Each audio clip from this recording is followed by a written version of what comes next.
رسول کریم صلی اللہ علیہ وآلہ وسلم نے ارشاد فرمایا، جو لوگوں پر رحم نہیں کرتا اللہ اس پہ رحم نہیں کرتا۔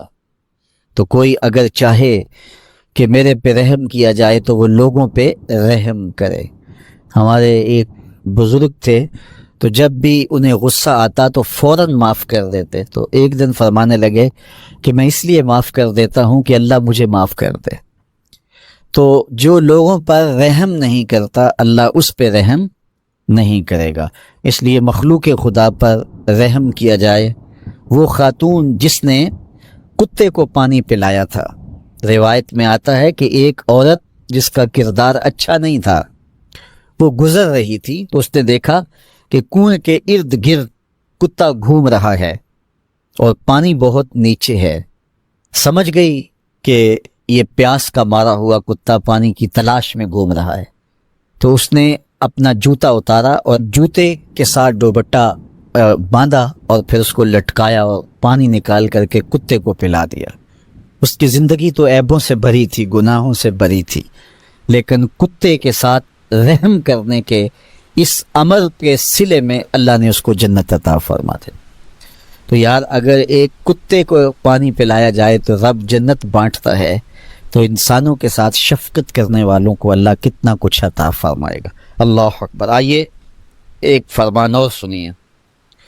آقا کریم علیہ الصلوۃ والسلام نے ارشاد فرمایا، مسلمان کا بھائی ہے، وہ اس پر نہ ظلم کرتا ہے اور نہ کسی کو اس پر ظلم کرنے دیتا ہے، اس کو تنہا بھی نہیں چھوڑتا، لاوارث بھی نہیں چھوڑتا۔ جو شخص اپنے بھائی کی ضرورت پورا کرنے میں لگ جاتا ہے، رب ہو کے اس کی ضرورتیں پوری کرتا ہے، اور جو مسلمان کی کسی مشکل کو، کسی مصیبت کو دور کرتا ہے، اس پر آنے والی کسی مصیبت کو ہٹاتا ہے، قیامت کے دن اللہ تعالیٰ اس کی مشکلوں کو دور فرمائے گا۔ اور جو کسی مومن کا، مسلمان کا پردہ رکھتا ہے، پردہ داری کرتا ہے، قیامت کے دن اللہ اس کے عیبوں پر پردہ ڈال لے گا۔ تو کسی کا عیب دیکھو تو اس پر پردہ داری کرو، اس کو افشا کرنے کی کوشش کر کے اپنے لوگوں سے داد لینے کی کوشش نہ کرو کہ اس کو بڑے لوگوں کے رازوں کا پتہ ہے۔ اگر کسی کا راز معلوم ہو تو پردہ ڈال دو۔ پردہ ڈالنے والا اللہ قیامت کے دن اس کے عیبوں پر پردہ ڈال دیتا ہے۔ وہ آج ہی کسی نے میسج کیا تھا اور میں کچھ لوگوں کو آگے بڑھا دیا کہ میں کسی کے میلے کفن کو کیوں دیکھوں، میری اپنی قبر کے معاملے بڑے سخت ہیں۔ اس لیے اپنے آپ کو دیکھیے، اپنے اندر اتریے۔ کسی کی طرف انگلی کر کے دوسرے کی طرف نشان لگانے والا یہ بھول جاتا ہے کہ باقی ساری انگلیوں کے اشارے اس کی اپنی طرف ہوتے ہیں۔ تو کسی کی طرف انگلی مت اٹھائیے، کسی کے عیب جوئی مت کیجیے، کسی کے عیبوں سے پردہ نہ اٹھائیے۔ اس کا صلہ کیا ملے گا؟ اللہ قیامت کے دن پردہ داری فرمائے گا، اور اس دن پردہ رہ گیا تو پھر آخرت بہتر ہو جائے گی۔ ہر مسلمان کے لیے دوسرے مسلمان کا مال، اس کی عزت اور اس کا خون حرام ہے۔ اسے حق نہیں پہنچتا اس کا خون بہائے، اسے حق نہیں پہنچتا اس کا مال چرا لے یا مال غصب کر لے، اس کی اجازت کے بغیر اس کو استعمال کرے، اور نہ ہی کسی کی آبرو اور عزت پر کوئی حملہ آور ہو۔ اپنے لیے، دوسروں کے لیے محبت اور پیار کا درس ان احادیث میں دیا گیا ہے۔ اس عنوان سے آقا کریم علیہ الصلوۃ والسلام کے روشن فرامین ہیں جو ہمارے لیے خضر راہ ہیں اور زندگی کے اندر اجالے اور روشنیاں بانٹتے ہیں۔ تو ہم ان کو اپنی زندگی کا سرمایہ بنائیں اور مسلمانوں کے ساتھ حسن سلوک، اچھے رویے اور انداز تکلم میں نرمی اور محبت کے ساتھ پیش آنے کا انداز زندگی بنائیں۔ یہ ہمارے آقا و مولا کی ہمارے لیے تعلیمات ہیں۔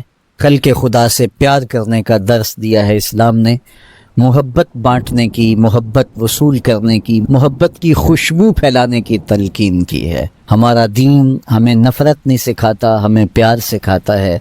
کس کو پتھر مارے ناصر کون پرایا ہے، دل کے شیش محل میں ایک ایک چہرہ اپنا لگتا ہے۔ عقیدوں کے اندر جب غلوف پیدا ہوتا ہے تو اغیار کی سازشوں کا ہم نادیدہ اور دیدہ طور پہ شکار ہو جاتے ہیں۔ اقبال نے کہا تھا کہ تو کہ نشناسی خفی راز جلی ہوشیار باش، اے گرفتار ابو بکر و علی ہوشیار باش۔ کہا تو نہیں جانتا کہ تیرے ساتھ کیا کھیل کھیلا جا رہا ہے، ابو بکر اور علی کو آپس میں مقابل کھڑا کرنے والے ہوشیار ہو جا۔ یہ اغیار کی سازش ہے، یہ دونوں کرنیں سینہ محمد عربی کی ہیں۔ ابو بکر بھی حضور کے ہیں، علی بھی حضور کے ہیں، عثمان بھی حضور کے ہیں، اصحاب بھی رسول کے ہیں، اہل بیت بھی حضور کے ہیں. ہم ان کی چوکھٹ کے فقیر بھی ہیں اور ان کے در کے بھی غلام ہیں. ہمیں تو ان کی وساطت سے دین ملا ہے. ہم ایک کا نام لے کر کے دوسرے کی نفی نہیں کر سکتے. سید علی المرتضیٰ فرماتے ہیں، حضور نے میرے بارے فرمایا، یہلک فی رجلان محب مفرط و مبغض. علی تیرے معاملے میں آ کے دو لوگ برباد ہوں گے. تیرا معاملہ حضرت عیسیٰ والا معاملہ ہے. ایک نے حضرت عیسیٰ سے بغض رکھا اور ان کی ماں پہ تہمت لگا دی، اور ایک نے حضرت عیسیٰ سے اتنی محبت کی انہیں ابن اللہ کہہ دیا. دونوں گمراہ ہو گئے. فرمایا تیرا معاملہ بھی حضرت عیسیٰ کا ہے. ایک محبت کر کے برباد ہوگا، ایک بغض رکھ کے برباد ہوگا. ایسا نہ ہو کہ تمہیں غارے ثور کی بلندیوں پر اپنے کندھوں پہ حضور کو اٹھا کے لے جانے والا صدیق بھی دکھائی نہ دے، اور تمہیں جو ہے وہ دشمن کے آگے سینہ تان کے کھڑے ہونے والا فاروق بھی دکھائی نہ دے. اپنا سارا مال حضور کی راہوں میں خرچ کر دینے والا تمہیں عثمان نظر ہی نہ آئے. اور ایسا بھی نہ ہو جانا کہ علی کا نام لیا جائے تمہاری طبیعت میں بے چینی آ جائے، تمہارے چہرے کا رنگ بدلنے لگے، تم علی کا نام گوارا نہ کرو. تمہیں ٹھنڈ کیوں نہیں پڑتی؟ تمہیں تسکین کیوں ہوتی ہے؟ اور میں آپ کو امت وسط کے حوالے سے ایک ضروری بات وہ بھی بتانا چاہتا ہوں، وہ یہ کہ میرا اسلام، میرا دین امن کا دین ہے. قیام امن دین کے مقاصد میں شامل ہے.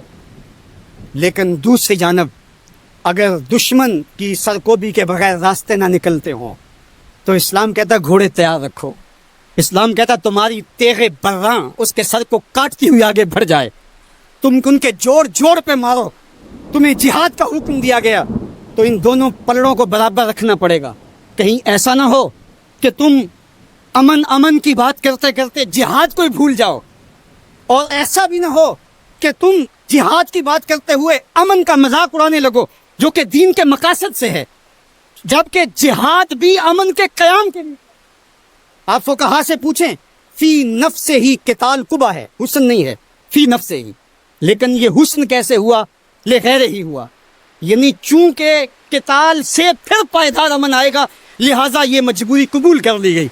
تو اصل امن ہے، امن کے قیام کے لیے جہاد کیا گیا، اور اس میں تمہارا نفس نہیں آنا چاہیے. حضرت علی کے منہ پہ تھوک دیا جاتا ہے، پیچھے ہٹ جاتے ہیں، کالی کا نفس شامل ہو. یہ ہمارا